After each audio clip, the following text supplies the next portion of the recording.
எங்கள் வீட்டு பிள்ளை, நம்ம ஊர் பிள்ளை போய் எங்கேயாவது பெருசாக சாதிச்சா நம்ம எப்படி பெருமைப்பட்டுக்குவோமோ அந்த மாதிரி நம்மளுடைய மாண்புமிகு தமிழக முதல்வர் திரு விஜய் அவர்களுக்காக நம்ம இங்கேருந்தே ஒரு வாழ்த்து சொல்லணும்னு ஆசைப்பட்றேன்.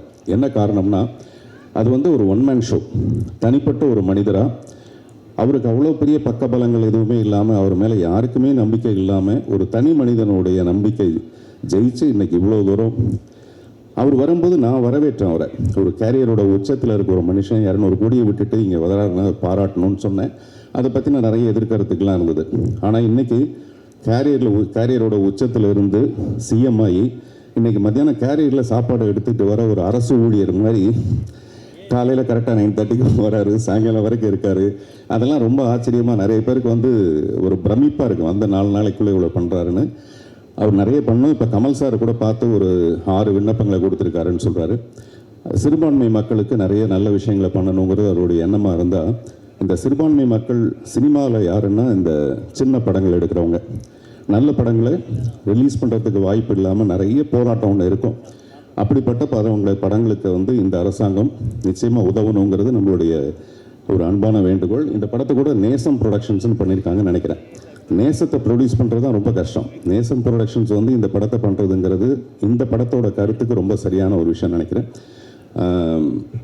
மீரா கதிரவனுக்கு மீண்டும் ஒரு முறை என்னுடைய அன்பான வாழ்த்துக்களும் பாராட்டுகளும். நன்றி. வணக்கம். அன்பின் வழியது உயர்நிலை. ரொம்ப அழகாக இருக்குது அந்த சென்டென்ஸே. இந்த படம் என்னன்னு ரொம்ப சுருக்கமாக சொல்கிற ஒரு விஷயம். இந்த உலகத்தில் விலை கொடுத்தாலும் கிடைக்காத ஒரே ஒரு விஷயம் வந்து அன்பு மட்டும்தான். இப்போ இந்த மேடைக்கு நாங்கள் எல்லாம் வரோம்னா மீரா கதிரவன் அவர்கள் மேலே நாங்கள் வச்சுருக்கிற மிகப்பெரிய ஒரு அன்பு. நாங்கள் யாரும் பேசணும்னு அவசியமே இல்லை, இங்கே வந்து சேர்ந்துட்டாலே போதும். நான் வந்து நிறைய விஷயத்த பாக்யராஜ் சார்ட்ட வந்து காப்பி அடிச்சிருக்கேன்.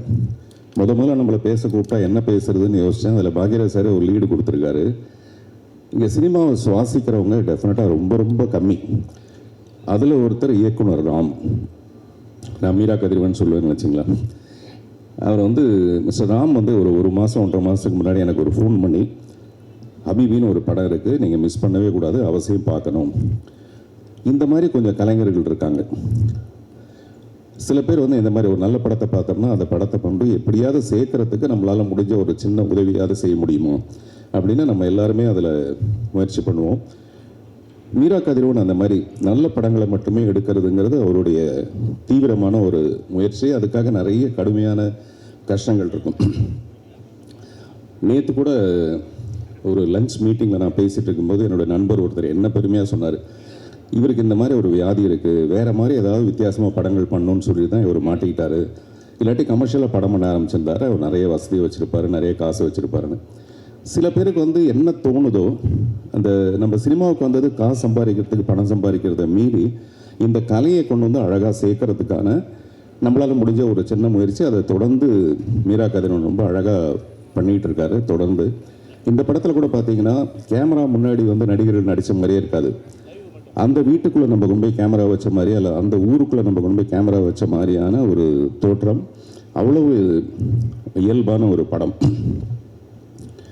இந்த அன்பை பற்றி நான் சொல்லும்போது, இன்னைக்கு சாயங்காலம் நடந்த ஒரு நிகழ்ச்சி, தயாரிப்பாளர் ராஜன் அவர்கள் வந்து தற்கொலை பண்ணிகிட்டு இருக்காருன்னு ஒரு கேள்விப்பட்டு மனசு ரொம்ப ஒழுங்கி போச்சு. தேனப்பன்ட்ட கேட்டேன், என்ன சார் அவருக்கு ப்ராப்ளம்னு. அவர் சொன்னார், அவருக்கு வசதியெலாம் நிறைய இருக்குங்க, அவர் தனியாக ஒரு ரூமில் மட்டுமே இருப்பார், அவர் வீட்டுக்கெல்லாம் போகிறதில்லைன்னு. ஒரு குறிப்பிட்ட வயசுக்கு அப்புறம் என்ன தேவைன்னா, அன்பான ஒரு பரிமாற்றம் வேணும். யாருக்கிட்டையாவது அன்பாக 4 வார்த்தை பேசுகிறதுக்கான ஒரு வாய்ப்பு இருந்ததுன்னு வச்சுங்களேன், நிச்சயமாக அவர் இந்த முடிவுக்கு வந்திருக்க மாட்டார். இன்றைக்கி வந்து சோஷியல் மீடியாவில் இருக்கிற பிரச்சனைகள் வந்து ஒவ்வொருத்தரையும் நெருக்கி தள்ளி தற்கொலை பண்ணிக்கிற அளவுக்கு கொண்டு போய் தூண்டி விட்டுடுது. அப்படி இருக்க நேரத்தில் ஒருத்தருக்கு ஒருத்தர் அன்பு காட்டுறது ரொம்ப அவசியமான ஒரு விஷயம். இன்று மாலை கூட எனக்கு அது என்னால் ஃபீல் பண்ண முடிஞ்சது. அப்படி நம்மளே கலைஞர்கள் எல்லாரும் சேர்ந்து ஒரு அன்பு காட்டுறதா மீரா கதிரவனுடைய இந்த படம் வெற்றி அடையணுங்கிறது அவர் இன்னும் தொடர்ந்து நல்ல படங்கள் பண்ணுறதுக்கான ஒரு நல்ல வாய்ப்பை ஏற்படுத்தி கொடுக்கும்.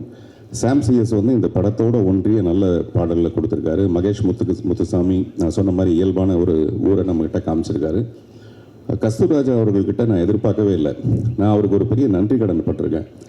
ஆயிரத்தில் ஒருவன் ஒரு படம் வந்து எனக்கு கிடைச்சதுக்கான ரொம்ப முக்கியமான ரீசன் வந்து மிஸ்டர் கஸ்தூரி ராஜா. எப்பயுமே ஒரு படத்தை நான் அக்செப்ட் பண்ணிக்கும் போது நிறைய அதில் ஏதாவது முரண்கள் இருக்கும், பிரச்சனைகள் இருக்கும். அதை எல்லாத்தையும் சரி பண்ணி அந்த படத்தில் என்னை நடிக்க வச்சதுக்காக நான் நிறைய அவருக்கு நன்றி கடன் பட்டிருக்கேன். இந்த படத்தில் ரொம்ப ரொம்ப இயல்பாக தன் மனைவி கிட்ட எப்படி நடிப்பாரோ அந்த மாதிரி ரொம்ப இயல்பாக நடிச்சிருக்காரு இந்த படத்தில். பாருங்கள் எவ்வளோ அர்த்த புஷ்டியாக சிரிக்கிறாங்க பாருங்கள். கொஞ்சம் கூட மிகையாகவே இல்லைங்க, அவ்வளோ யதார்த்தமாக இருக்கு நடிப்பு. இதை விட வேறு என்ன உதாரணம் சொல்கிறது எனக்கு தெரியல. ஸோ எல்லாமே ரொம்ப சிறப்பாக இருந்தது. இன்னும் நிறைய பேர் இந்த படத்தை பற்றி பேச போகிறாங்க. அதுக்கிடையில்